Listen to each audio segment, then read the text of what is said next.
तो student, spectroscopy में आज अपन एक नई स्पेक्ट्रोस्कोपी पढ़ने जा रहे हैं, रोटेशनल स्पेक्ट्रोस्कोपी। अच्छा, इसके बाद में अपन कंटिन्यू करेंगे IR spectroscopy, vibrational spectroscopy, and उसके बाद में रोटेशनल वाइब्रेशनल स्पेक्ट्रोस्कोपी। तो एक आईआर रीजन से बिलोंग करते हैं।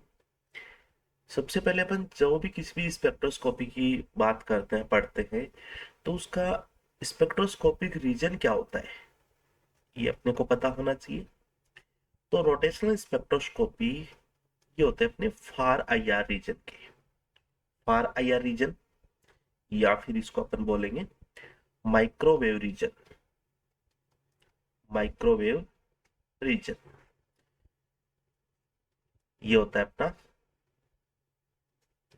60 से 600 सेंटीमीटर इनवर्स। 50 मोस्टली अपन यूज करते हैं, याद करने की दृष्टि से अपन 60 से 600 सेंटीमीटर इनवर्स काम में ले लेते हैं।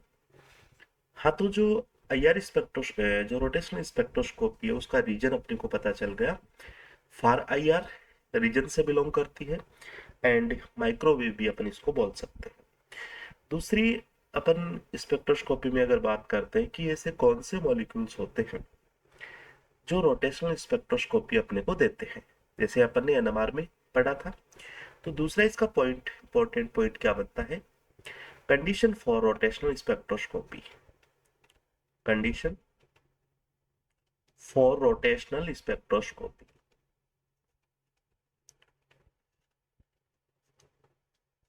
इसकी कंडीशन क्या होती है? तो देखिए, गैसियस मॉलिक्यूल्स, गैसियस मॉलिक्यूल्स जिनका डाइपोल मोमेंट कुछ ना कुछ होता हो, या फिर मैं ऐसे बोलूं सिंपल शब्दों में, अगर किसी गैसियस मॉलिक्यूल्स है उनका डाइपोल मोमेंट अगर जीरो है तो वो यहाँ पे इनएक्टिव होंगे। और अपन पढ़ रहे कंडीशन फॉर रोटेशनल एक्टिव या फिर रोटेशनल स्पेक्ट्रोस्कोपी। तो gaseous molecules which have permanent dipole moment gives rotational spectrum या फिर rotational active। तो लिख सकते हैं gaseous molecules, gaseous molecules which have permanent dipole moment, permanent dipole moment, dipole moment zero नहीं होना चाहिए, मतलब mu is equal to not zero. ये कंडीशन होती है रोटेशनल एक्टिव की। अब अपन रोटेशनल स्पेक्ट्रोस्कोपी का मतलब किसी भी कंपाउंड को अपन रोटेशन करवाते हैं उसमें। तो रोटेशन करवाने से किसी भी कंपाउंड्स में, किसी भी कंपाउंड्स की जो तीनों एक्सिस है, उन तीनों एक्सिस में अगर अपन रोटेशन करवाते हैं तो मोमेंट ऑफ इनर्शिया क्रिएट होता है। मोमेंट ऑफ इनर्शिया क्रिएट होता है।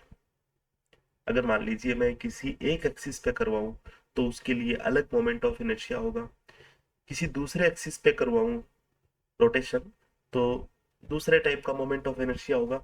इसी तरह से मैं एक्स वाई एंड जेड तीनों एक्सिस पे बार बार अगर मैं रोटेशन करवाता हूँ किसी भी मॉलिक्यूल्स में, तो उसमें मोमेंट ऑफ इनर्शिया क्रिएट होते हैं। ये मोमेंट ऑफ इनर्शिया क्या होते हैं? इस मोमेंट ऑफ इनर्शिया को अपन बोलते हैं, देखिए तीन एक्सिस है तो तीन में वर्ड जनरेट करता हूँ, जैसे आई ए एक एक्सिस के लिए। अब ये कभी भी ये नहीं है कि एक्स एक्सिस के लिए I a moment of inertia होगा, या फिर वाई के लिए आई ए होगा, या फिर जेड के लिए आई होगा। किसी के लिए भी आई ए हो सकता है। तो एक तो मोमेंट ऑफ इनर्शिया आई ए होगा, दूसरा आई बी होगा, एंड तीसरा आई सी होगा। ये किसी भी एक्सिस के लिए कुछ भी मोमेंट ऑफ इनर्शिया हो सकते हैं। मोमेंट ऑफ इनर्शिया अपन तीन एक्सिस होंगे, तीनों डिफरेंट होंगे, और डिफरेंट होंगे तो उनको अपन आई ए भी बोल सकते हैं, आई बी भी बोल सकते हैं, आई सी भी बोल सकते हैं। अब एक चीज आप इनमें ध्यान रखना, ये तीनों मोमेंट ऑफ इनर्शिया इक्वल हो सकते हैं। ये तीनों मोमेंट ऑफ इनर्शिया क्या हो सकते हैं? इक्वल हो सकते हैं। और दूसरी इसकी खास बात क्या होती है? जो मोमेंट ऑफ इनर्शिया आई सी है, इसको सबसे बड़ा मोमेंट ऑफ इनर्शिया माना जाता है। ठीक है, मोमेंट ऑफ इनर्शिया आई सी है, सबसे बड़ा होगा, और आई ए है, वो क्या होगा, सबसे छोटा होगा। ठीक है, और आई बी अपने आप बीच में आ सकता है। मतलब ये कंडीशन क्या होगी स्टूडेंट, आई ए आई बी के इक्वल हो सकता है, आई बी आई सी के इक्वल भी हो सकता है, लेकिन लेकिन आई सी हमेशा बड़ा होगा, इस चीज का ध्यान रखना। मतलब मैं ये बोल रहा हूँ कि मोमेंट ऑफ इनर्शिया की वैल्यू, किसी एक मोमेंट ऑफ इनर्शिया की वैल्यू अगर ज्यादा है तो उसको अपन आई सी मानेंगे। तीनों मोमेंट ऑफ इनर्शिया में किसी एक मोमेंट ऑफ इनर्शिया की वैल्यू ज्यादा है तो उसको हमेशा आई सी मानेंगे, और तीनों मोमेंट ऑफ इनर्शिया में किसी एक मोमेंट ऑफ इनर्शिया की वैल्यू कम है तो उसको अपन आई ए मानेंगे। बस इतना ध्यान रखना आप हमेशा। क्लियर है? Three principal moment of inertia की कहानी क्या होता है, एक्सिस से अपन रोटेट करते हैं तो अपने को मोमेंट ऑफ इनर्शिया क्रिएट होते हैं, और इन्हीं मोमेंट ऑफ इनर्शिया पे अपन टाइप को क्लासिफाई करते हैं, मॉलिक्यूल्स को क्लासिफाई करते हैं। तो चलिए नेक्स्ट नेक्स्ट बात करते हैं type of molecules. Type of molecules, देखिए स्टूडेंट, मॉलिक्यूल्स को अपन जनरली टू कैटेगरीज में क्लासिफाई करके पढ़ते हैं। एक होता है अपना लीनियर मॉलिक्यूल्स, और दूसरा होता है नॉन लीनियर मॉलिक्यूल्स। एक लीनियर मॉलिक्यूल्स और दूसरा होता है second non linear molecules. Linear molecules के लिए अब देखिए, जो रोटेशन है, मोमेंट ऑफ इनर्शिया है, अपन जो पढ़ रहे हैं, ये अपन किसी भी कंपाउंड में आपको उस कंपाउंड के एक्सिस पे आपको रोटेशन नहीं करना है। मतलब आपको, मेरा कहने का मीनिंग है, रोटेशन अपन करते हैं लेकिन आपको प्रैक्टिकली ये चीजें नहीं करनी है। अपन लीनियर मॉलिक्यूल्स है, देखिए सपोज कीजिए ये कोई लीनियर मॉलिक्यूल्स है। ठीक है, लीनियर मॉलिक्यूल्स है। अगर मान लीजिए इसके एक्स एक्सिस पे, ये इसका एक्स एक्सिस है, इस पे अगर मॉलिक्यूल्स को रोटेट करता हूं तो मोमेंट ऑफ इनर्शिया क्या होता है, जीरो रहता है। कोई भी लीनियर कंपाउंड है, लीनियर मॉलिक्यूल्स है, जैसे सिलेंडर मान लो, इसको मैं इस एक्सिस पे रोटेट करता हूं। ठीक है, अगर मैं इसको इस पे रोटेट कर रहा हूं, इस एक्सिस पे रोटेशन करते हैं, तो ये जो सिलेंड्रिकल है, ये लीनियर मॉलिक्यूल्स है, इसका जो डाइपोल मोमेंट है या फिर इसकी स्ट्रक्चरली कुछ भी चेंज होगा तो अपन बोलेंगे नहीं चेंज होगा, मोमेंट ऑफ इनर्शिया जीरो होगा, आई क्या होगा इसका, जीरो होगा। और अगर मान लीजिए, सपोज कीजिए मैं इसको वाई एक्सिस पे रोटेशन करता हूं तो इसका मोमेंट ऑफ इनर्शिया होगा, ये मान लीजिए इसका ए सिरा है, ये ए डैश सिरा है, तो ए की जगह ए डैश चला जाएगा, ए डैश की जगह ए आ जाएगा, तो कुछ ना कुछ मोमेंट ऑफ इनर्शिया होगा। Yes, I not zero, I not zero. और अगर मैं इसको जेड एक्सिस पे रोटेशन करवाऊं, अगर इसको जेड एक्सिस पे रोटेशन करवाऊं तो भी क्या होगा, ये इस पे मोमेंट ऑफ इनर्शिया क्रिएट होगा। तो यहां भी मोमेंट ऑफ इनर्शिया क्रिएट होगा। तो लीनियर मॉलिक्यूल्स के अपन सिंपली देख रहे हैं। जो अपने कॉम्प्लिकेटेड मॉलिक्यूल्स है, जैसे एसिमेट्रिक टॉप मॉलिक्यूल्स है, वहां पे क्या होता है कि सिमेट्रिक एलिमेंट्स निकालना ही मुश्किल हो जाता है। या फिर स्फेरिकल टॉप मॉलिक्यूल्स जैसे टेट्राहेड्रल, ऑक्टाहेड्रल, आइकोसाहेड्रल, वहां पे सिमेट्री एलिमेंट्स की पहचान नहीं कर पाते अपन। तो अपने को बेहतर ये रहेगा कि कंपाउंड की कैटेगरी जब अपन देखेंगे, मोमेंट ऑफ इनर्शिया अपन इसका देख लेंगे। देखिए यहाँ पे लीनियर का अपने को समझ में आता है, लीनियर का अपने को समझ में आता है क्या है लीनियर में, क्या ऐसा अपने को लीनियर में दिखाई दिया। एक मोमेंट ऑफ इनर्शिया जीरो है और दो मोमेंट ऑफ इनर्शिया जीरो नहीं है, बल्कि दोनों सेम है। जो अपन वाई से घुमा रहे और जेड से घुमा रहे दोनों सेम है, मतलब दो इक्वल होंगे और एक क्या होगा, जीरो होगा। क्लियर है बात? मतलब जो जीरो होगा मतलब सबसे छोटा होगा, और सबसे छोटा मतलब उसको अपन आई ए ही बोलेंगे, और आई बी एंड आई सी ये क्या होंगे, इक्वल होंगे। Moment of inertia linear molecules के लिए ये अपन निकाल लेंगे। अब मैं बात करता हूँ नॉन लीनियर मॉलिक्यूल्स के लिए। तो नॉन लीनियर मॉलिक्यूल्स में एक अपन देखेंगे सिमेट्रिक टॉप मॉलिक्यूल्स, दूसरा अपन देखेंगे स्फेरिकल टॉप मॉलिक्यूल्स, और थर्ड इसमें अपन देखेंगे asymmetric top molecules. Asymmetric top molecules. चलिए, सिमेट्रिक मॉलिक्यूल्स में जो मोमेंट ऑफ इनर्शिया होंगे वो क्या होगा, आई ए आई बी ये इक्वल होगा, और आई सी क्या होगा, इक्वल नहीं होगा। कुछ ना कुछ होगा लेकिन इक्वल नहीं होगा। तो एक तो ये, इसको अपन इस तरह से रिप्रेजेंट कर सकते हैं। अब ये जो आई सी है ये बड़ा भी हो सकता है और छोटा भी हो सकता है। ये जो आई सी है ये क्या हो सकता है, बड़ा भी हो सकता है और छोटा भी हो सकता है। तो छोटा तो आई सी कभी नहीं होगा। मतलब यहाँ पे स्टूडेंट अपन इसका मीनिंग्स क्या देख रहे हैं, इसका मीनिंग्स देख रहे हैं दो एनर्जिया तो क्या है, सेम है, और एक एनर्जिया क्या है, ये डिफरेंट है। अब ये डिफरेंट होगा एक, तो एक बड़ा भी हो सकता है, और अगर ये बड़ा होगा तो इसको मैं कैसे लिखूंगा, आई सी को हमेशा बड़ा मानते हैं। और अगर ये एक छोटा होगा, एक आई छोटा होगा, तो इसको कैसे लिखता हूं मैं। कहानी समझ में आई। छोटा होगा उसको अपन आई ए बोलेंगे, बड़ा होगा उसको अपन आई सी बोलेंगे। यहाँ पे अभी अपन ये नहीं देख रहे कि किसके लिए बड़ा होगा किसके लिए छोटा होगा। क्लियर है बात सिमेट्रिक टॉप मॉलिक्यूल्स के लिए। हाँ जी, दो मोमेंट ऑफ इनर्शिया सेम होंगे, एक डिफरेंट होगा, और डिफरेंट अगर बड़ा होगा तो आई सी बड़ा है, और डिफरेंट अगर छोटा होगा तो वहां पे आई ए छोटा होगा। चलिए, सिमेट्रिक टॉप मॉलिक्यूल्स के बाद में अपन देखते हैं स्फेरिकल टॉप मॉलिक्यूल्स। ये आप डायरेक्ट याद रखना इन चीजों को। स्फेरिकल टॉप मॉलिक्यूल्स में आई ए है इक्वल होगा आई बी के, एंड ये भी इक्वल होगा आई सी के, और ये कभी भी जीरो नहीं होंगे। ओके।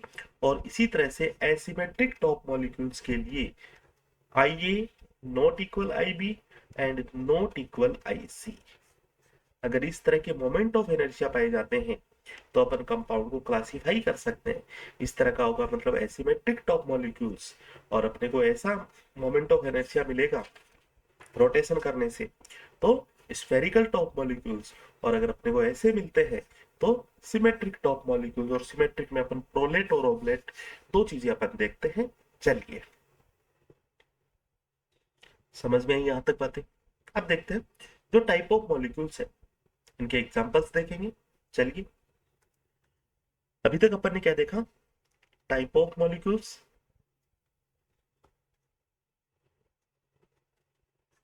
चार टाइप के मॉलिक्यूल्स की अपन ने बात की, लीनियर, दूसरा दूसरा सिमेट्रिक टॉप, तीसरा तीसरा अपन बात करते हैं spherical top, spherical top molecule, और चौथा अपन बात करते हैं एसिमेट्रिक टॉप मॉलिक्यूल। चारों के लिए मोमेंट ऑफ इनर्शिया पढ़ के आ चुके हैं। I is equal to zero, I B equal to I C. Symmetric top के लिए, अब देखिए सिमेट्रिक टॉप को, इससे पहले मैं स्फेरिकल टॉप की बात करूं, I A is equal to I B is equal to I C, और नॉट जीरो, और नॉट जीरो। और एसिमेट्रिक टॉप मॉलिक्यूल्स की मैं बात करूं तो ये हो जाएगा I A not I B not I C. और सिमेट्रिक टॉप मॉलिक्यूल्स में देखिए लीनियर मॉलिक्यूल्स, यहाँ पे अगर मैं एग्जांपल की बात करूं, एग्जांपल अपने हो जाएंगे जैसे HCl है, CO2, N2, NO, O2। देखिए यहाँ पे आप इस बात से कंफ्यूज मत हो ना, N2 एंड O2 इसका तो डाइपोल मोमेंट ही 0 है, तो रोटेशनल स्पेक्ट्रोस्कोपी नहीं देगा। तो अपन इसको यहाँ पे क्यों पढ़ रहे हैं?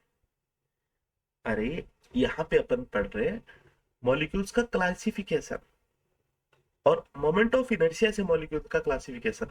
अपन ये नहीं देख रहे कि कौन सा मॉलिक्यूल्स देगा या नहीं देगा। कुछ ना कुछ मॉलिक्यूल्स की कैटेगरी तो होगी। तो यहाँ पे अपन ये देख रहे हैं कि type of molecules moment of inertia के आधार पर, ना कि रोटेशनल स्पेक्ट्रा। रोटेशनल स्पेक्ट्रा के लिए बिल्कुल सत्य है, डाइपोल मोमेंट होना चाहिए, और होगा तो रोटेशनल एक्टिव होगा, अदरवाइज रोटेशनल इनएक्टिव हो जाएगा। लेकिन यहाँ पे अपना मुद्दा अलग है, टाइप ऑफ मॉलिक्यूल्स पढ़ रहे हैं और किसके आधार पर? मोमेंट ऑफ इनर्शिया के आधार पर। दूसरा, सिमेट्रिक टॉप मॉलिक्यूल्स में दो कैटेगरीज देखेंगे अपन, एक देखेंगे प्रोलेट और दूसरा देखेंगे oblate. Prolate and oblate. Prolate में ये होगा,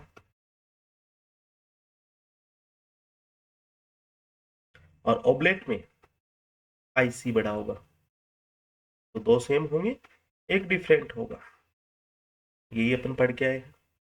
अब इनके एग्जांपल्स, प्रोलेट के एग्जांपल्स हो जाएंगे अपने CH3Cl, CHCl3, हाँ जी, PCl3 हो गया, CH3 मान। ओब्लेट के एग्जांपल में BF3, बेंजीन। अब बात करते हैं स्फेरिकल टॉप मॉलिक्यूल्स के, तो ये जाने माने हैं, टेट्राहाइड्रल है, ऑक्टाहाइड्रल है, आइकोसाइड्रल है। एक चीज और यहाँ पे बताऊं मैं, कि जो स्फेरिकल टॉप मॉलिक्यूल्स होते हैं जिनके लिए म्यू का मान, डाइपोल मोमेंट क्या होता है? 0 होता है। मतलब स्फेरिकल टॉप मॉलिक्यूल्स भी रोटेशनल इनएक्टिव होंगे। तो मुद्दा समझ में आ गया। अपन रोटेशनल ये चीज नहीं देख रहे कौन सा एक्टिव होगा कौन सा इनएक्टिव होगा, अपन मॉलिक्यूल्स का क्लासिफिकेशन की बात कर रहे हैं। क्लियर है? एसिमेट्रिक टॉप मॉलिक्यूल्स जिनकी लो सिमेट्री होती है, जिनकी लो सिमेट्री होती है। क्लियर है? देख सकते हैं, लो सिमेट्रिक मॉलिक्यूल्स, लो सिमेट्रिक मॉलिक्यूल्स जैसे मान लीजिए अपना क्या हो जाएगा, CnSn, मतलब उसमें कोई भी सिमेट्री नहीं होती है। ये जो है ना n, इसकी वैल्यू 2 से कम होती है, इक्वल हो सकती है लेकिन 2 से ज्यादा हो ही नहीं सकती इनकी वैल्यू। मतलब इसमें या तो C2 ही होगा या H2 होगा। और इनके अलावा जब अपन बात करते हैं बाकी के सिमेट्रिक एलिमेंट्स, जैसे प्लेन ऑफ सिमेट्री, ठीक है, एक्सिस ऑफ सिमेट्री, इसमें जो सेंटर ऑफ सिमेट्री और इम्प्रॉपर एक्सिस ऑफ सिमेट्री है, ये लो सिमेट्रिक एलिमेंट्स होते हैं। मतलब या तो C1 होता है या फिर C2 ज्यादा से ज्यादा। तो ऐसे कंपाउंड जिनमें सिमेट्रिक एलिमेंट्स ही नहीं होते हैं, वो एसिमेट्रिक टॉप मॉलिक्यूल्स की कैटेगरी में आ जाते हैं। तो ये अपन क्लासिफिकेशन अभी अपन ने देखा। अब मैं बात करता हूँ मोमेंट ऑफ इनर्शिया, किसी भी कंपाउंड और उनका मोमेंट ऑफ इनर्शिया कैसे अपन देखते हैं। मोमेंट ऑफ इनर्शिया,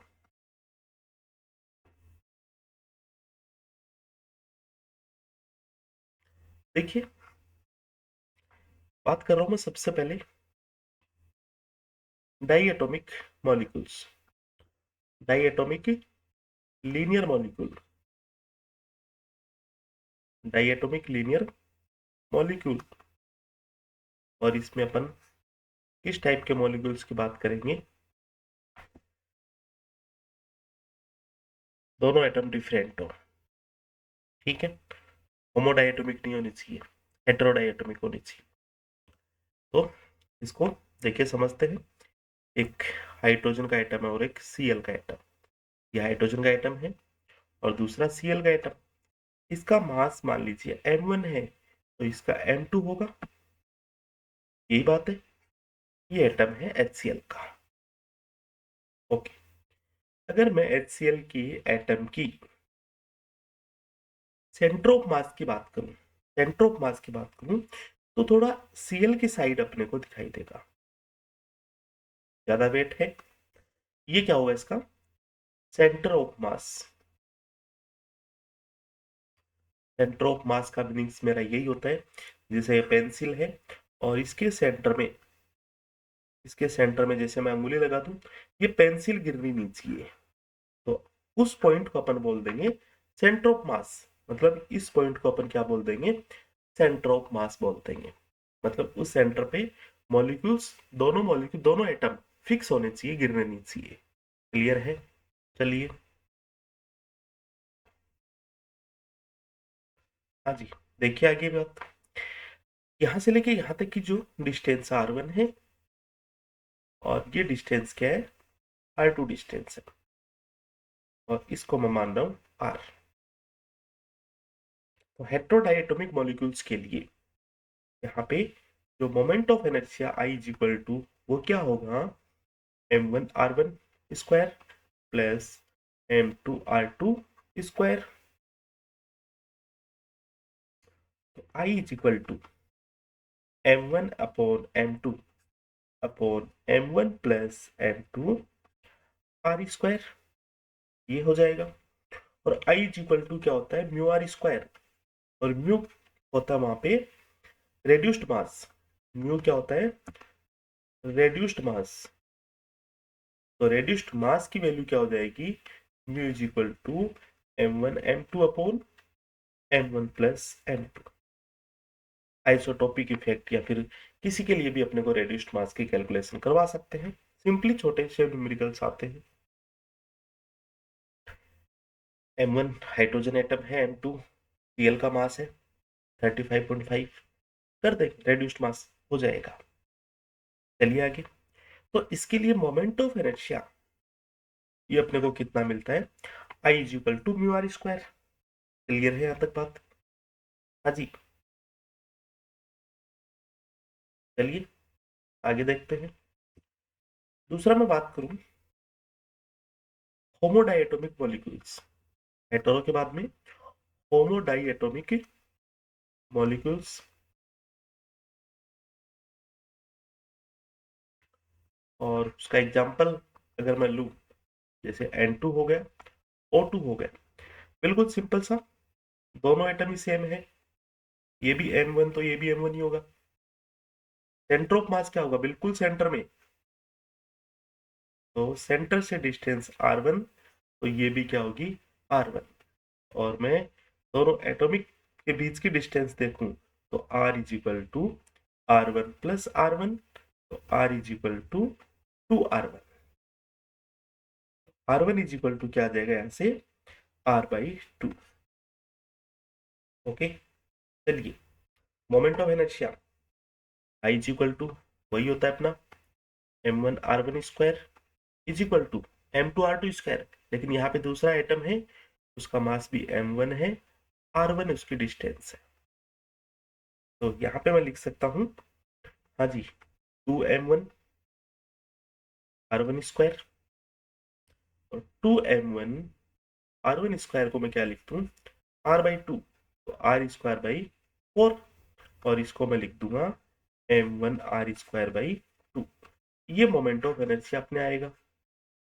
और अपन एक चीज जानते हैं कि I इज इक्वल टू वही म्यू आर स्क्वायर, तो रेड्यूस्ड मास कितना आएगा इस टाइप के मॉलिक्यूल्स के लिए, रेड्यूस्ड मास कितना आ जाएगा, m1/2 आ जाएगा।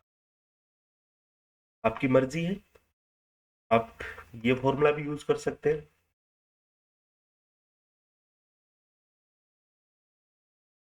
ठीक है, तो m2 वही m1 है,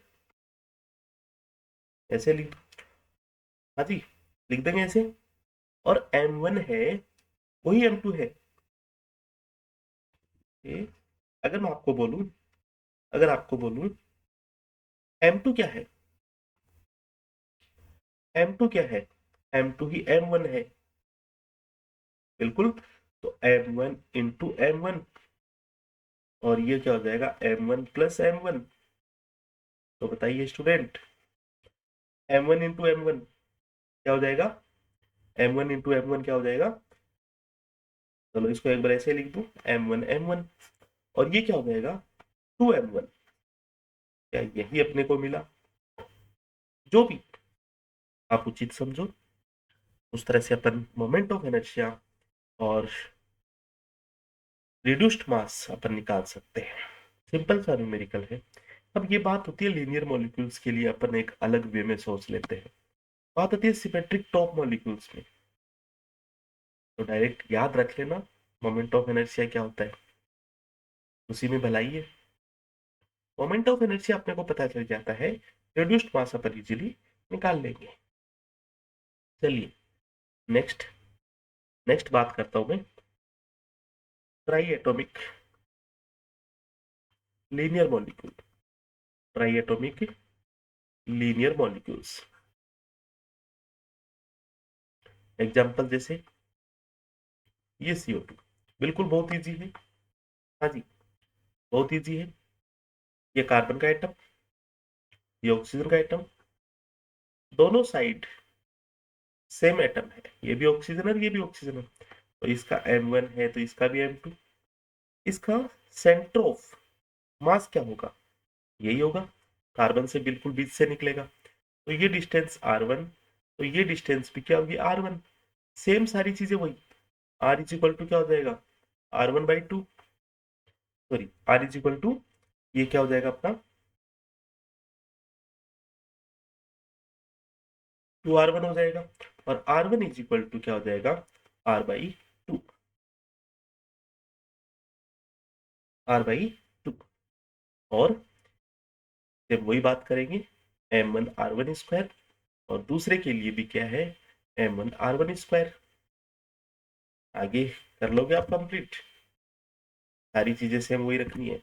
तो यहाँ पे जो कार्बन है इसका कोई मीनिंग्स नहीं रह जाता है, क्योंकि इसका जो सेंटर मास क्या है, जो सेंटर ऑफ मास क्या है, कार्बन से बीच में से होकर इसका निकलता है। क्लियर है? चले आगे। दूसरा याद रखने के लिए रख सकते हैं बिल्कुल, सिमेट्रिक टॉप मॉलिक्यूल्स के लिए, symmetric top molecules, symmetric top molecules, symmetric top molecules में, हाँ जी,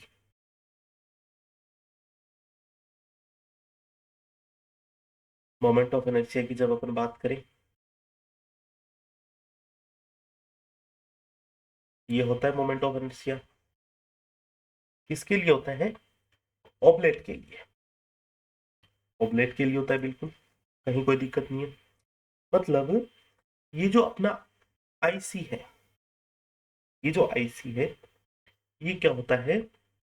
ये पैरेलल होता है मॉलिक्यूल्स के, और जो ये आईबी है ये क्या होता है? परपेंडिकुलर होता है। तो ऑब्लेट में, ऑब्लेट में क्या होता है? मोमेंट ऑफ इनर्शिया जो पैरेलल होता है वो ज्यादा होता है परपेंडिकुलर से। पैरेलल क्या होता है? परपेंडिकुलर से ज्यादा होता है। ठीक है, तो यहाँ पे अपन दो चीजें देखेंगे, मोमेंट ऑफ इनर्शिया पैरेलल देखेंगे, उसकी वैल्यू आ जाएगी 4mr², और जो मोमेंट ऑफ इनर्शिया परपेंडिकुलर है उसकी वैल्यू आ जाएगी 2mr²। ठीक है, और दूसरी बात यहाँ पे मैं आपको बताऊं, देखिए ये ज्यादा है 4mr², ये कम है परपेंडिकुलर ओब्लेट के लिए, और प्रोलेट के लिए जस्ट सेम इसका उल्टा हो जाएगा। मतलब ये जो परपेंडिकुलर पैरेलल निकालते हैं ये प्रोलेट के लिए परपेंडिकुलर होगा, और जो यहाँ पे अपन परपेंडिकुलर निकालते हैं ओब्लेट के लिए वो प्रोलेट के लिए क्या होगा? पैरेलल होगा। ये रहे मुद्दा, क्लियर है? चलिए नेक्स्ट, नेक्स्ट आप ध्यान रखना spherical top molecules. Spherical top molecules में एक अपन बात करेंगे, पूछे जाते हैं डायरेक्टली स्फेरिकल टॉप मॉलिक्यूल्स का मोमेंट ऑफ इनर्शिया कैलकुलेट कीजिए। तो ऑक्टाहाइड्रल के लिए आपको क्या करना है, आई इज इक्वल टू 4mr², और टेट्राहाइड्रल के लिए ये होगा अपना आई इज इक्वल टू 8/3mr²। अब आपको कुछ भी दे दे, ठीक है, टेट्राहाइड्रल मॉलिक्यूल्स दे दिया आपको, डिस्टेंस दे दी, डिस्टेंस बिल्कुल सेम होगी सभी एटम के लिए। तो ये टेट्राहाइड्रल मॉलिक्यूल्स है, ये आर सब में सेम होगी, मास अपने को पता होगा, मास अपने को दे देंगे, हो जाएगा अपना काम। इसी तरह से अपन, सेंटर मास है ये, ठीक है, एम के यहाँ पे सेंटर मास मतलब कार्बन का मास होगा, सॉरी CH4 होगा तो कार्बन का ही होगा। ऑक्टाहाइड्रल में जैसे SF6 है, ये फॉर्मूला अपन यूज करेंगे। तो क्लियर है मोटी मोटी बात, क्या आपने को ध्यान रखना है, क्या आपने को समझना है, क्या आपने को याद है। अब मैं बात करता हूँ जो अपना रोटेशनल स्पेक्ट्रोस्कोपी का जो मेजर टॉपिक है, rigid rotator and non rigid rotator. तो रिजिड रोटेटर को समझना सबसे पहले, फिर अपन नॉन रिजिड रोटेटर की बात करेंगे।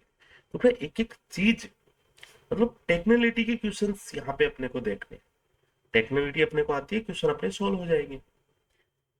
रटने के क्वेश्चन अपने को नहीं करने यहाँ पे, क्योंकि होंगे ही नहीं, लैंग्वेज कुछ इस तरह से अपने को डालेंगे तो अपने को वो क्वेश्चन नहीं हो पाएंगे, और जो करेंगे अपन आंसर अपना मिलेगा ऑप्शन में। तो ध्यान रखना थोड़ी टेक्नोलिटी का, ठीक है। चलिए हेडिंग लगाइए आप, diatomic, diatomic molecule, diatomic molecule से लेंगे अपन, ट्राई एटॉमिक मॉलिक्यूल से बात नहीं करेंगे। H rigid rotator, rigid rotator, देखिए मॉलिक्यूल्स लेते हैं अपन, जिसका एक एटम का मास m1 है, ओके, दूसरा दूसरा एटम का मास है m2, और इसका मान लीजिए सेंटर ऑफ मास ये है। तो सेंटर ऑफ मास से जो डिस्टेंस है वो r1, और ये अपनी r2 है। पढ़ के आए अभी अपन डाई एटॉमिक मॉलिक्यूल्स के लिए। तो moment of inertia I is equal to, क्या मैं लिख दूं अब सीधा m1 m2 upon m1 plus m2 r², या फिर I is equal to mu r²। ये चीजें अपने को पता है। अब देखिए मॉलिक्यूल्स में क्या है, फ्री रोटेशन प्रोजेक्ट है, तो इसकी जो पोटेंशियल एनर्जी है वो क्या होगी, जीरो होगी। मतलब इसकी जो पोटेंशियल एनर्जी है वी, वी से रिप्रेजेंट करेंगे, वो क्या होगी, जीरो होगी। दूसरी बात, फ्री रोटेशन प्रेजेंट है, काइनेटिक एनर्जी कुछ ना कुछ होगी, तो इसकी जो काइनेटिक एनर्जी है वो क्या हो जाएगी, 1/2 I ओमेगा²। ओमेगा एंगुलर वेलोसिटी को अपन बोलेंगे, ओमेगा क्या होगा, एंगुलर वेलोसिटी। टोटल एनर्जी क्या हो जाएगी, टोटल एनर्जी यहां से क्या हो जाएगी, या फिर इसको मैं ऐसे ही लिख दूं, ई टोटल क्या हो जाएगी अपनी, potential energy and kinetic energy का सेम होगा, तो ½ I ओमेगा²। जो रोटेशनल एनर्जी होगी वो क्या हो जाएगी, ½ I ओमेगा² हो जाएगी।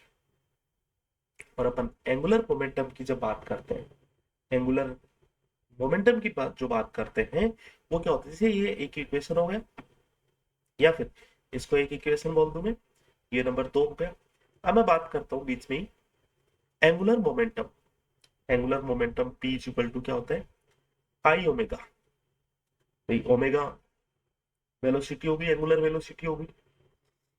और यहाँ पे अगर मैं देखूं कि p² इज इक्वल टू क्या हो जाएगा, p² इज इक्वल टू, हाँ जी, या फिर मैं इसको या फिर इसको मैं इक्वेशन नंबर थर्ड देता हूं और बात करते हैं इक्वेशन 2 एंड थर्ड से। इक्वेशन 2 एंड थर्ड से बात करते हैं। इक्वेशन 2 एंड थर्ड की बात करते हैं। तो E rotational energy is equal to क्या है, I omega square, half I omega square. और अगर मैं इसको ऐसे लिखूं, हाफ आई ओमेगा स्क्वायर, ऊपर भी आई से मल्टीप्लाई कर दूं, नीचे भी आई से मल्टीप्लाई कर दूं, कोई फर्क नहीं पड़ेगा। तो ये आई स्क्वायर, नीचे आई। और इसको क्या लिख सकते हैं, इसको पी लिख सकते हैं क्या, देखिए P square is equal to I square omega square. तो इसको पी स्क्वायर लिख सकता हूं मैं, तो half P square upon I, क्या रिलेशनशिप आ जाएगी। तो ई रोटेशन इसके इक्वल हो जाएगा, इक्वेशन नंबर 4 हो जाएगी। अब मैं बात करता हूं, ई रोटेशन इज इक्वल टू क्या हो जाएगा अपना, पी स्क्वायर अपॉन 2i। ये इक्वेशन नंबर 4 हो गई। अब मैं बात करता हूं क्वांटम मैकेनिक्स की, जिसमें जो एंगुलर मोमेंटम है अकॉर्डिंग टू क्वांटम मैकेनिक्स, बिल्कुल सिंपली शॉर्टली मैं आपको ये डेरिवेशन बता रहा हूँ, क्योंकि डेरिवेशंस अपना एक मुद्दा नहीं है। ठीक है, किस तरह से आता है ये थ्योरेटिकल एग्जाम का मुद्दा होता है। अपन करेंगे डेरिवेशंस पे क्वेश्चंस। तो अकॉर्डिंग टू क्वांटम मैकेनिक्स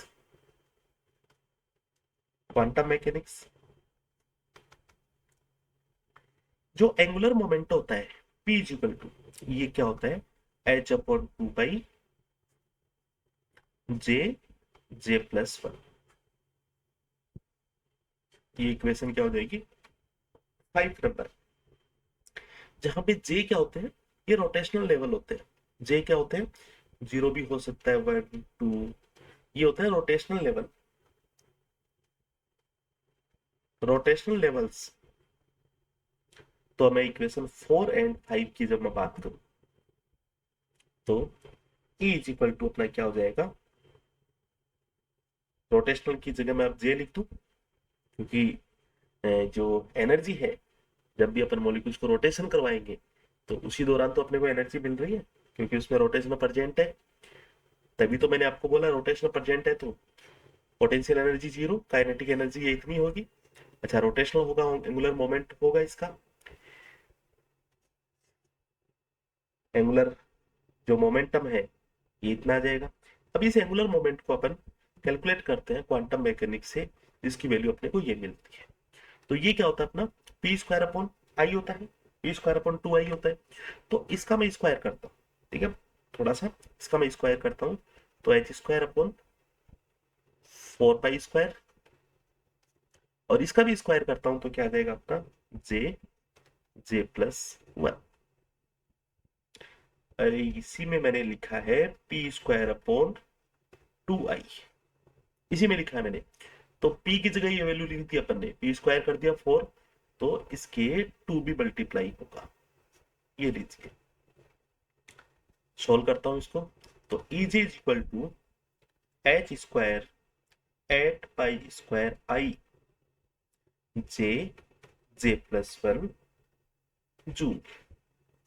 ये जो एनर्जी अपने को मिलती है, जूल में अपने को एनर्जी मिलती है। ये फॉर्मूला अपने को ध्यान रखना है। जो रोटेशनल लेवल की जो एनर्जी है वो कितनी है, ये अपन ने देख लिया। दूसरी बात इसमें देखें कि यही एनर्जी को अगर मैं सेंटीमीटर यूनिवर्स में लेता, जूल की बजाय अपन सेंटीमीटर यूनिवर्स में इसको अपन पढ़ते हैं, क्योंकि रोटेशनल जो रेंज है अपनी वो 60 से 600 सेंटीमीटर यूनिवर्स मैंने आपको बताई, इसमें भी अपने को पता होना चाहिए। तो सेंटीमीटर यूनिवर्स में जब मैं जूल के डाटा को सेंटीमीटर यूनिवर्स में जब मैं चेंज करता हूं, तो क्या करता हूं, ईजे में एचसी का भाग देता हूं। जो जूल की वैल्यू है उसमें एचसी का भाग दे देते हैं, तो वो वैल्यू अपने को सेंटीमीटर यूनिवर्स में मिलती है। तो एच स्क्वायर 8 पाई स्क्वायर आई और जे प्लस 1, और इसमें किसका भाग दूंगा मैं, इसका एच सी का भाग दूंगा। ठीक है, एच सी का भाग देंगे तो क्या होगा, एच से एच कट जाएगा अपना, और अपने को क्या मिलेगा यहां से, एच अपॉन 8 पाई स्क्वायर आई सी जे प्लस 1। और मैं ये जो है देखिए प्लांक कांस्टेंट है, एंगुलर जो अपना मोमेंट ऑफ इनर्शिया, वेलोसिटी, सारे डाटा कांस्टेंट है। तो इसके लिए मैं एक नया कांस्टेंट ले लेता हूं बी। तो इस इक्वेशन को क्या लिख दूंगा, Ej is equal to B J J plus one centimetre inverse में। ये अपने को यूज करना है, ध्यान रखना। जहां पे बी क्या होगा, बी ये वैल्यू होगी। क्लियर है बात। और ये जो बी वैल्यू होगी सेंटीमीटर इनवर्स में होगी। और अगर मान लीजिए मैं इसको ही बी ले लेता, इसको भी तो ले सकता हूं, h square upon 8 pi square I. तो ये जो बी वैल्यू होगी ये किस में होगी, जूल में होगी। क्लियर है बात। ये वाला अपने को ध्यान रखना है, वेरी वेरी इंपॉर्टेंट चीज है। अब देखिए जो अपन बात कर रहे हैं रिजिड रोटेटर की, डायटोमिक मॉलिक्यूल्स के लिए, तो उनकी जो रोटेशन करवाएंगे उसमें, तो रोटेशनल लेवल की जो एनर्जी है वो क्या होगी, B J J plus one. B यहाँ पे रोटेशनल कांस्टेंट है, जे यहाँ पे रोटेशनल लेवल है। चलिए आगे चलते हैं। अब बात करते हैं इसके सिलेक्शन रूल की। सिलेक्शन रूल, सिलेक्शन रूल हर स्पेक्ट्रोस्कोपी का सिलेक्शन रूल होता है, मतलब जो अलाउड होता है, फॉरबिडन होता है। तो मैं आपको ये बोल रहा हूँ कि जो ट्रांजिशन होंगे, जो अपन रोटेशनल लेवल की बात करेंगे, वो क्या होंगे, +-1 होंगे। मतलब जो ट्रांजिशन होगा अपना वो +-1 ही होगा। इस चीज को आपको ध्यान रखना है रिजिड रोटेटर के लिए।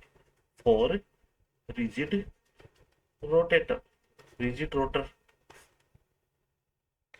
अब मैं इनकी ट्रांजिशन एनर्जी की बात करूं। चलिए ट्रांजिशन एनर्जी,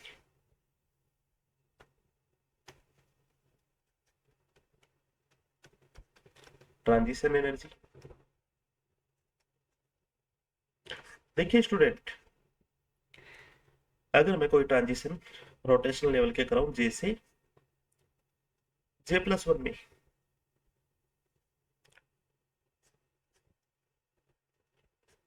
डेल्टा ई, ये डेल्टा ई क्या होगा, इस एनर्जी,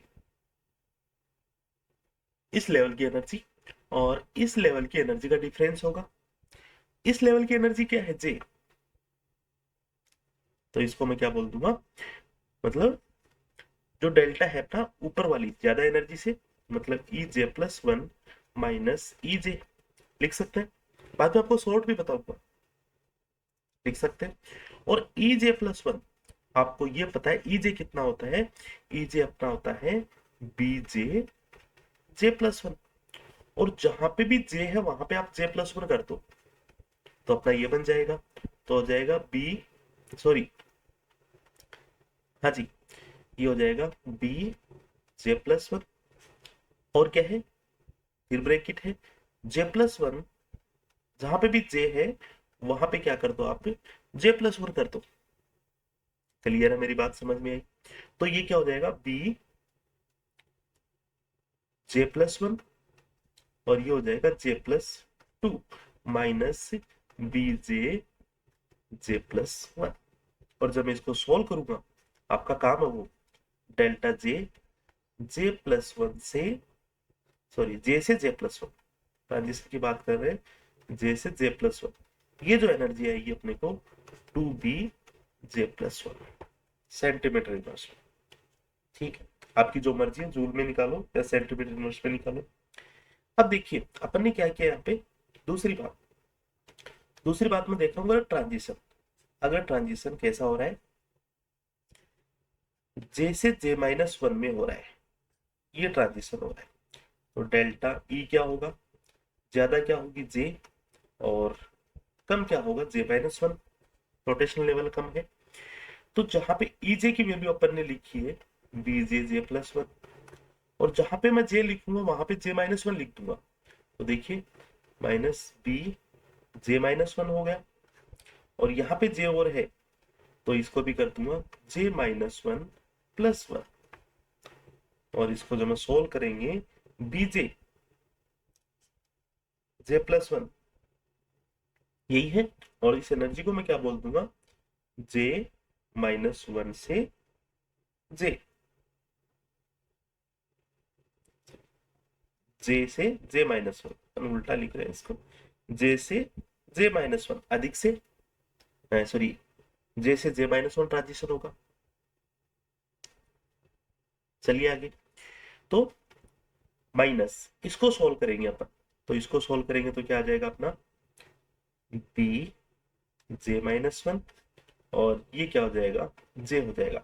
आप सोल्व करते लेना, आपका काम है, बी J, ये अपने को मिलेगा।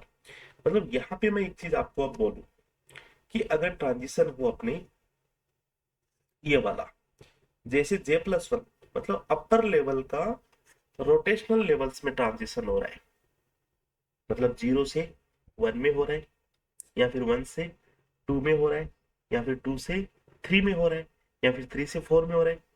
1 से 3 में तो हो ही नहीं सकता, देखिए सिलेक्शन रूल क्लियर है। तो 1 से 2 में हो, 2 से 3 में हो, 3 से 4 में हो, अपर लेवल में ट्रांजिशन हो, तो उसके लिए एनर्जी लेवल ये होगा 2B J+1।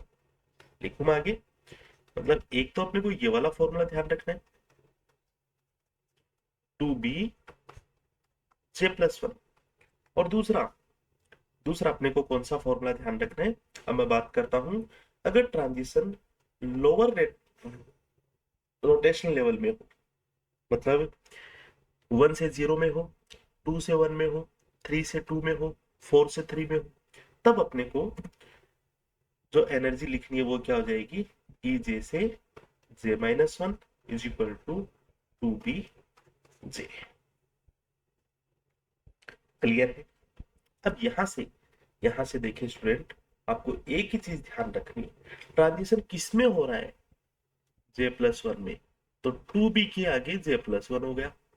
ट्रांजिशन किस में हो रहा है, ट्रांजिशन किस में हो रहा है, J से J-1, J से J-1 के ट्रांजिशन की बात करते हैं, तो अपर लेवल कौन सा है इसमें, अपर लेवल कौन सा है, J, तो 2B के मल्टीप्लाई क्या हो जाएगा, J हो जाएगा।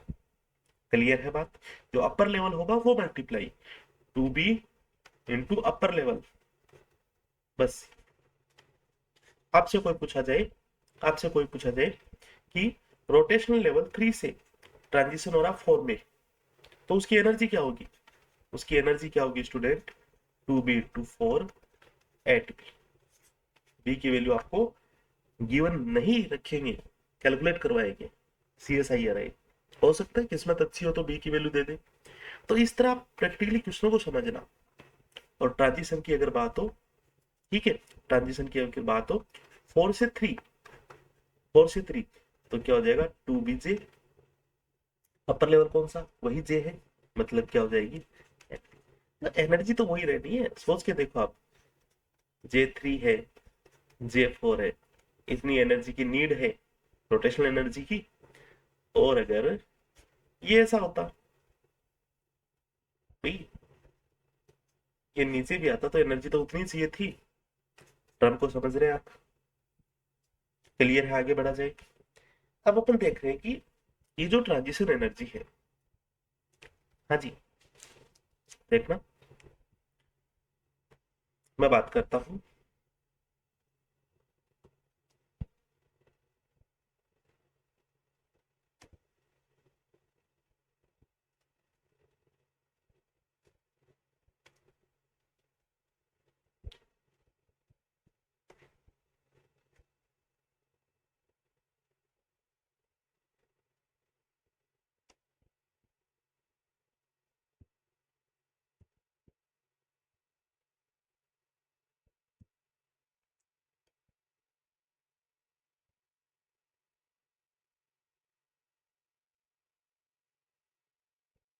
चलिए देखिए,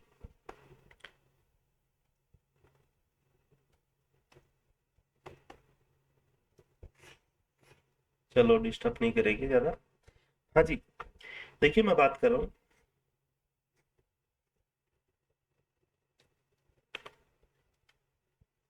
थोड़ा सा इसको मैं चलिए यहां पे बना देते हैं, ठीक है। J इज इक्वल टू 0, अगर यहाँ पे J इज इक्वल टू 0 है, अब आप मेरे को बराबर बराबर बताते रहोगे, क्योंकि एनर्जी के फॉर्मूले कौन से हैं, ये दो फॉर्मूले हैं ये, ओके। चलिए J is equal to 0, that means अपन बोलेंगे ये जो रोटेशनल क्या है, first rotational level, first rotational level हमेशा J इज इक्वल टू 0 होगा, दिमाग रखना इसका, मतलब रोटेशन कर नहीं रहे, फर्स्ट रोटेशनल लेवल 0 होगा, और उस समय जो एनर्जी है इज इक्वल टू क्या हो जाएगी, 0। J की वैल्यू 0 है तो एनर्जी भी 0 हो जाएगी, और इसी एनर्जी को बोलूंगा मैं 0 पॉइंट एनर्जी। कुछ भी दे देना ऑप्शन आप, रिजिड रोटेटर अपने को दे दिया, कुछ भी डाटा देते, पूछ लिया आखिर में 0 पॉइंट एनर्जी क्या है, तो कैलकुलेशन करने मत बैठना, आपको 0 होती है, ओके।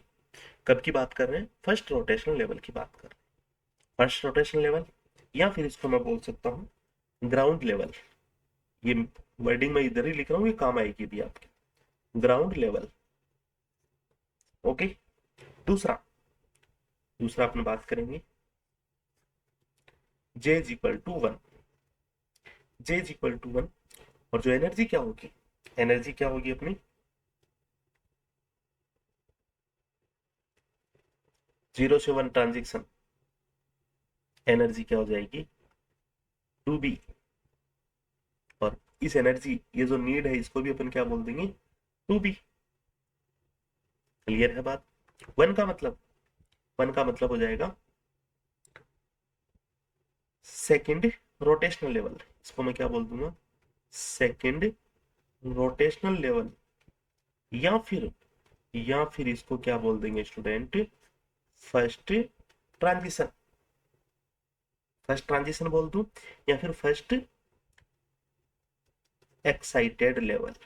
फर्स्ट एक्साइटेड लेवल क्या होगा हमेशा 0 से 1, यही होगा हमेशा। चलिए आगे चलते हैं,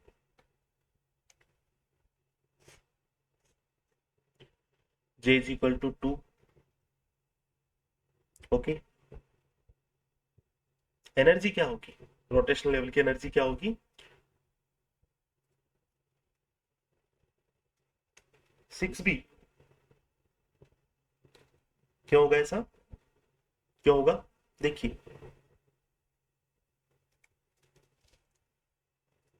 क्या पढ़ रहे हैं अपन, 2B J प्लस 1, 2B ये हो जाएगा 3, क्लियर है बात, 6B हो जाएगा। चलिए बढ़ते हैं आगे, फटाफट देखना, J इज इक्वल टू 2 का मीनिंग्स क्या हो जाएगा, third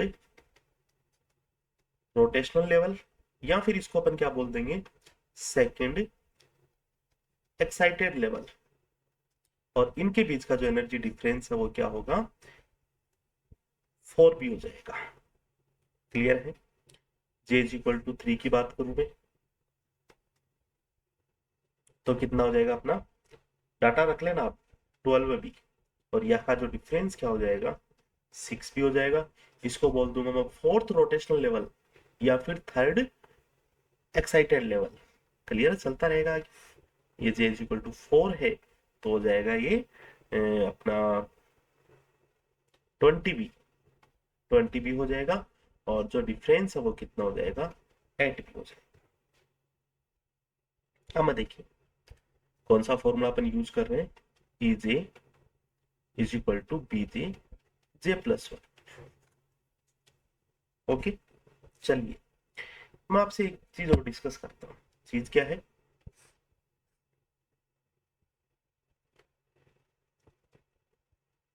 J is equal to 1, energy कितनी है 2B, 2B कितनी है एनर्जी 4B, 6 पे कितनी एनर्जी, सॉरी 4B है 6B है, ठीक है 6B, 3 पे कितनी एनर्जी है,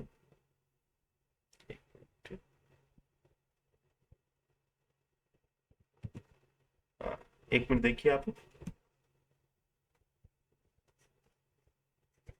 अपन इसको समझेंगे इस तरह से। एनर्जी डिफरेंस 2b है, फिर 4b है, फिर कितना एनर्जी डिफरेंस है, 6b है।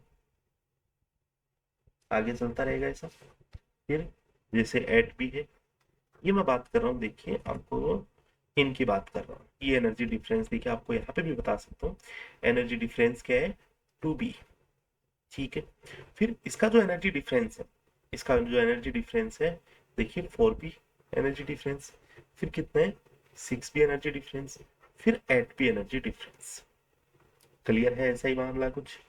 और मैं अगर बात करूं कि इनका बीच का जो एनर्जी डिफरेंस है, जो रोटेशनल लेवल की एनर्जी अपन ने निकाली है, एनर्जी डिफरेंस, तो ये अपन ने निकाला, देखिए 0 से 1 इनका बीच का डिफरेंस, और फिर 1 से 2 के बीच के एनर्जी डिफरेंस, फिर 6 से मतलब 2 से 3 के बीच के एनर्जी डिफरेंस। यही तो बात है। चलिए यही लिख रहे हैं अपन।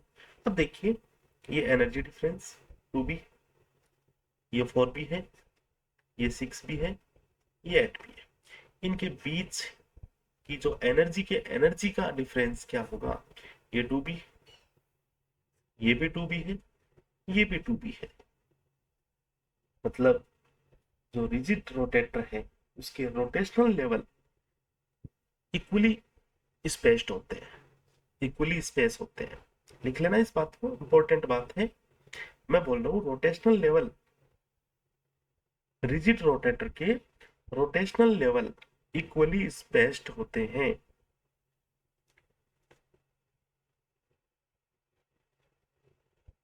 क्लियर है बात।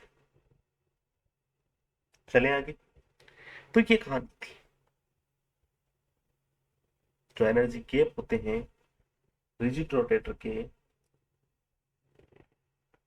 रोटेशनल लाइन होती है, वो क्या होती है, इक्वली स्पेस्ड होती है,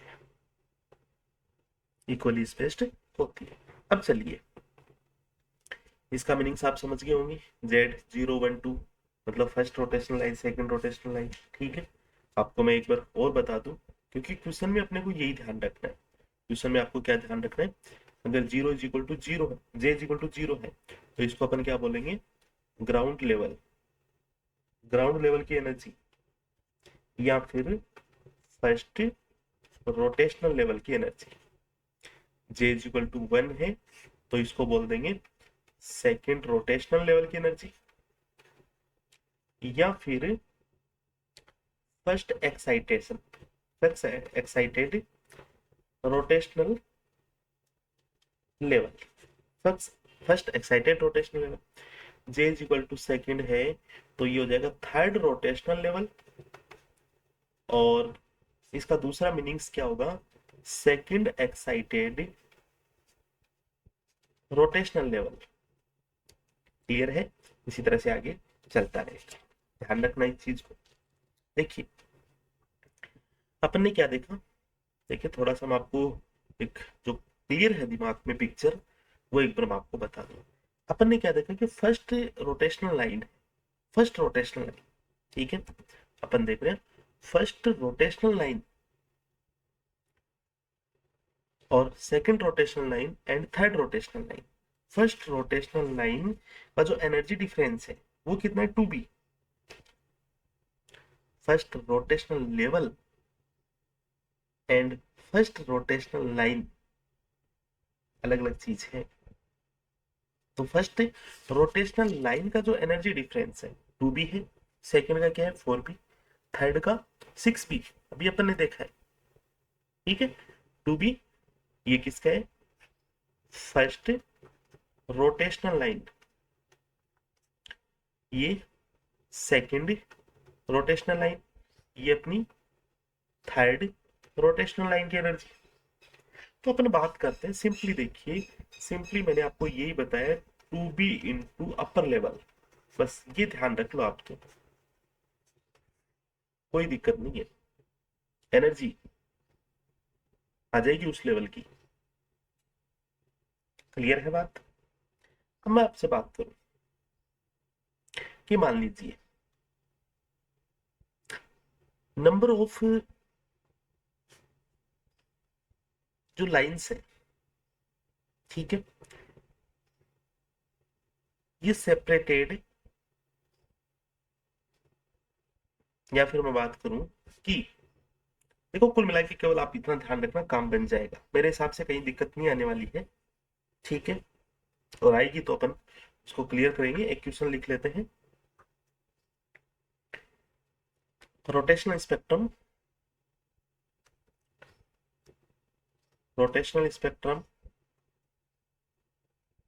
ऑफ HCl, HCl का रोटेशनल स्पेक्ट्रम है, HCl का molecule, the successive, the successive line are separated by, separated by 4.0 centimetre inverse. Calculate, ठीक है, कैलकुलेट। फर्स्ट चीज क्या कैलकुलेट करवा रहा है अपने से, रोटेशनल कांस्टेंट बी करवा रहा है कैलकुलेट। दूसरा, दूसरा, हाँ जी, दूसरा करवा रहा है 0 पॉइंट एनर्जी। थर्ड, अब देखिए position of third rotational line, position of third rotational line, क्या पोजीशन है, क्या एनर्जी है उसकी। चौथा है energy of, energy of third rotational level. बस इनको समझ आना आप कहना क्या चाहता है। नंबर 5 पे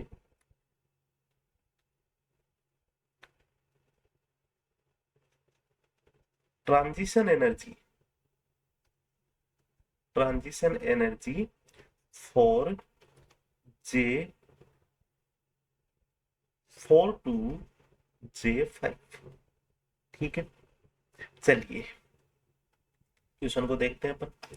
सबसे पहले अपने को दे रखा है जो सक्सेसिव लाइंस है वो सेपरेटेड हो रही है 4.0 सेंटीमीटर इनवर्स से।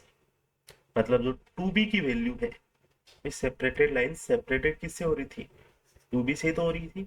और इसकी वैल्यू कितनी अपने को दे रखी है, इसकी वैल्यू अपने को दे रखी है 4.0, तो b की वैल्यू कितनी हो जाएगी, 2 हो जाएगी सेंटीमीटर इनवर्स। क्लियर है पहला क्वेश्चन। 0 पॉइंट एनर्जी सोचना ही नहीं है, कितनी होगी, 0 होगी, EJ इज इक्वल टू 0। फिर position of third rotational level की बात करते हैं। जब भी मैं रोटेशनल लेवल की बात करता हूं थर्ड की, ठीक है, तो आपको क्या करना है, आपको क्या करना है, 2b इंटू अपर लेवल। अब अपर लेवल देखिए, third rotational line, third rotational line, इनको आप समझना, ठीक है, इसको आप समझना। थर्ड रोटेशनल लाइन किसको बोल रहा हूं मैं, थर्ड रोटेशनल लाइन किसको बोल रहा हूं, हाँ जी, थर्ड रोटेशनल लाइन किसको बोल रहे हैं अपन, यही अपना थर्ड रोटेशनल लेवल लाइन, कोई चक्कर नहीं है, ठीक है। थर्ड रोटेशनल लाइन को अपन बोल रहे हैं, ओके। चलिए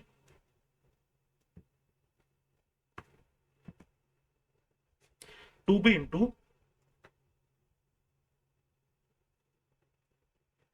3, थर्ड रोटेशनल लाइन। बेसिकली आप देखो थर्ड रोटेशनल लाइन, या फिर अगर इस तरह से आप, अगर आपको कोई मीनिंग्स दे तो उसके लिए आप क्या कर दो, n+1 कर दो, यहाँ पे n+1 कर दो, ठीक है। मतलब मैं आपको अगर एक चीज समझाऊं यहाँ पे, आप लिख लो, बेटर रहेगा लिख लो आप, ठीक है। लिखना इफ, अगर मैं टाटा की बात करूं, if m is the number of spectral line, number of separated line, line, then the position of spectral line, spectral line, spectral line है दोनों चीजें, कोई बात नहीं, ठीक है।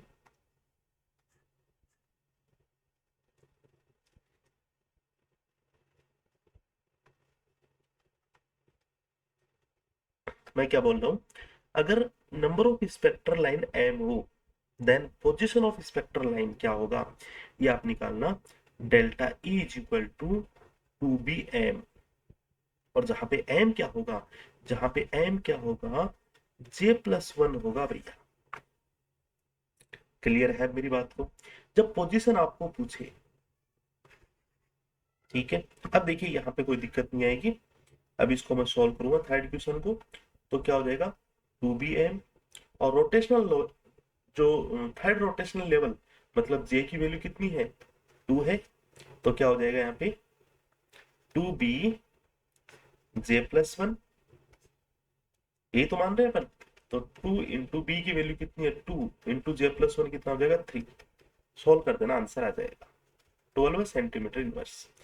फोर्थ क्वेश्चन है energy of third rotational level. अब आ जाइए यहाँ पे, energy of third rotational level, वही चीज है, energy of third rotational level कितनी होगी, थर्ड रोटेशनल लेवल की एनर्जी, थर्ड रोटेशनल लेवल की एनर्जी देखिए यहाँ पे आप देख लीजिए 6p होगी। ठीक है, मतलब मुद्दा वही है, घुमा फिरा के अपने को और कुछ नहीं करना। ठीक है, मैंने आपको सारी चीज वही है, एनर्जी कितनी होगी 6p, मतलब आना क्या है 6p, और 6p का मीनिंग भी क्या होगा, 6 × 2, b की वैल्यू जहां 2 है 12 हो जाएगा। तो देखिए दोनों में से कोई भी चीज आपको दे, थर्ड रोटेशनल लाइन दे, या थर्ड, या तो पोजीशन पूछे आपको थर्ड रोटेशन लाइन की, तो पोजीशन में आपको क्या करना है, 2bm कर देना।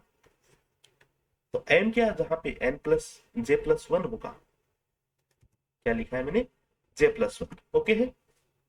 या फिर पोजीशन पूछे थर्ड की, थर्ड के सामने जो एनर्जी है वो लिख देना 6p, एनर्जी पूछे तो वही होगी। क्लियर है मेरी बात, समझ में आ रही होगी। अगर आपसे इसी क्वेश्चन में पूछे energy of second excited rotational level, energy of 6, question लिख लो आप, energy, energy of second excited level, second excited rotational level, second excited rotational level की अगर बात करता हूं, ठीक है, तो सेकंड एक्साइटेड रोटेशनल लेवल यही होगा, इसकी एनर्जी क्या होगी, 6p होगी। कुल मिला के अपने को ये चीज पता होनी चाहिए, ठीक है, कुल मिला के अपने को ये चीज पता होनी चाहिए। तो इसका आंसर भी 6p आएगा, मतलब 6 × 2 12 हो जाएगा। अब ये क्वेश्चन पूछा गया, फिफ्थ पांचवा क्वेश्चन देखिए, energy of J4 J5, J4 की एनर्जी कितनी है, J5 की एनर्जी कितनी है, उनका डिफरेंस क्या आना है, उनका डिफरेंस क्या आना है, 2b तो आना है, तो क्या आ जाएगा आंसर, 2 × 2 4। टेक्निकलिटी थोड़ी सी ध्यान रखनी है, बार बार इनकी प्रैक्टिस करना, कहीं कोई दिक्कत नहीं आएगी आपको। ठीक है, अब देखिए दूसरा, मैं इसी में दूसरा इसी में देखता हूं, एक क्वेश्चन अपना और आता है, ट्रांजिशन एनर्जी, यही अपने रिजिड रोटेटर पे।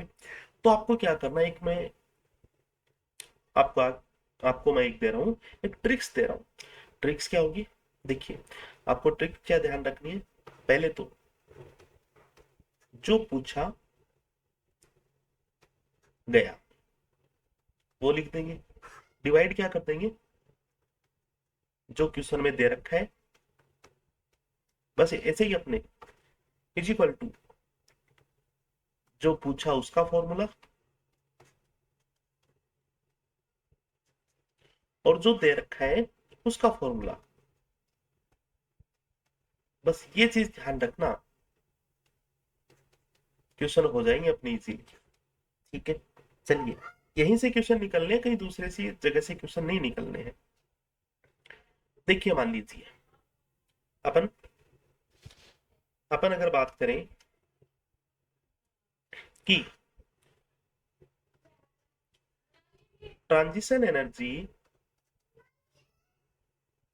Transition energy for two different, transition energy for two different transition,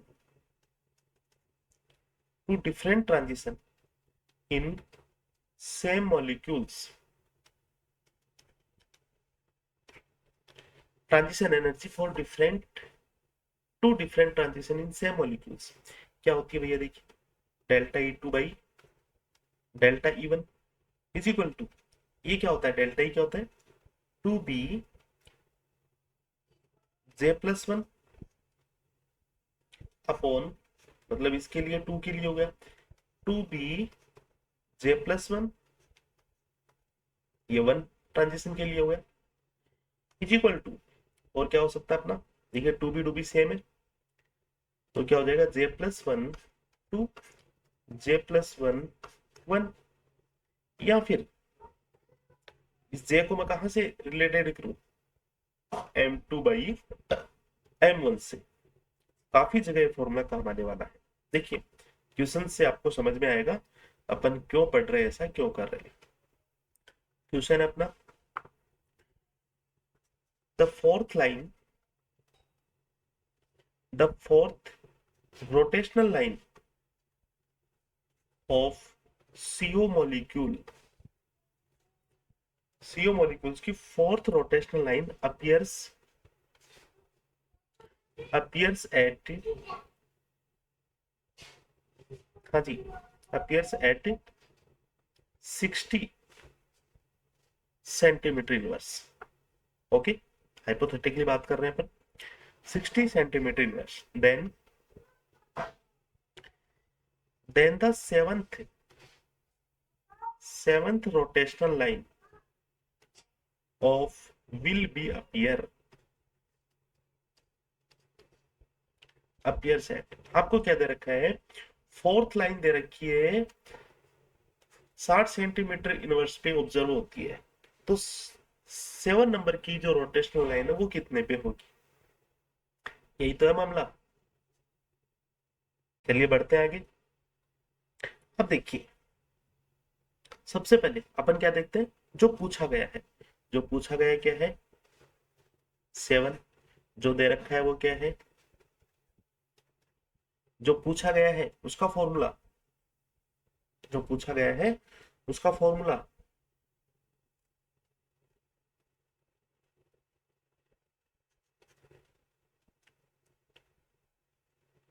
seventh rotational line है ना, मतलब, और जो दे रखा है उसका फॉर्मूला क्या है 4।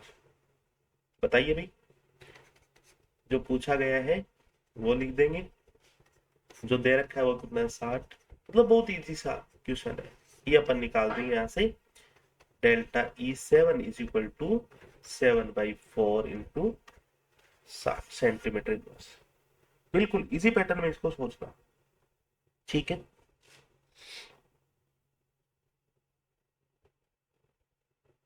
चलिए आपसे मैं पूछ रहा हूं, थर्ड रोटेशनल लाइन, आपसे मैं पूछ रहा हूं इसी में, थर्ड रोटेशनल लाइन,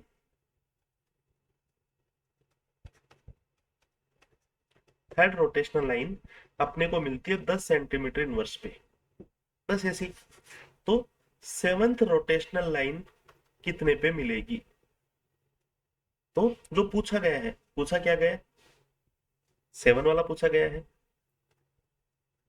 या 6 का, जो भी है, जो भी आपकी मर्जी है, ठीक है। अब आपको यहाँ पे ये दे रखा है third rotational line 10 centimetre inverse पे अपियर हुई, तो सेवंथ रोटेशनल लाइन कितने सेंटीमीटर पे ऑब्जर्व होगी, तो क्या हो जाएगा अपना, E7 अपने को पूछा है, दूसरी दे क्या रखा है E3 दे रखा है, जो पूछा गया है उसकी वैल्यू कितनी है 10 है, उसकी वैल्यू कितनी है 10,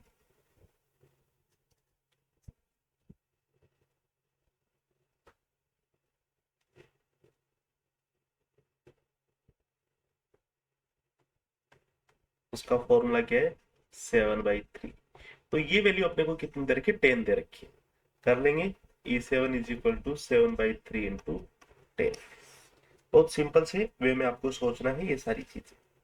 चलिए नेक्स्ट अपन बात करते हैं इसमें आइसोटोप इफेक्ट की, तो इतना थोड़ा सा आप एक बार पढ़ना, आइसोटोप इफेक्ट के क्वेश्चंस भी अपन इसमें इंक्लूड करेंगे। देन इसके बाद में अपन नॉन रिजिड रोटेटर, जस्ट इसका सेम ऐसा ही अपने को कॉन्सेप्ट यूज करना है, ठीक है। एनर्जी लेवल्स कुछ डिफरेंट होंगे, उनको अपन देख लेंगे। तो इतना यहाँ तक आप सब लोगों को पढ़ना है। नेक्स्ट अपन कल की क्लास में देखेंगे। Thank you so much, have a good day.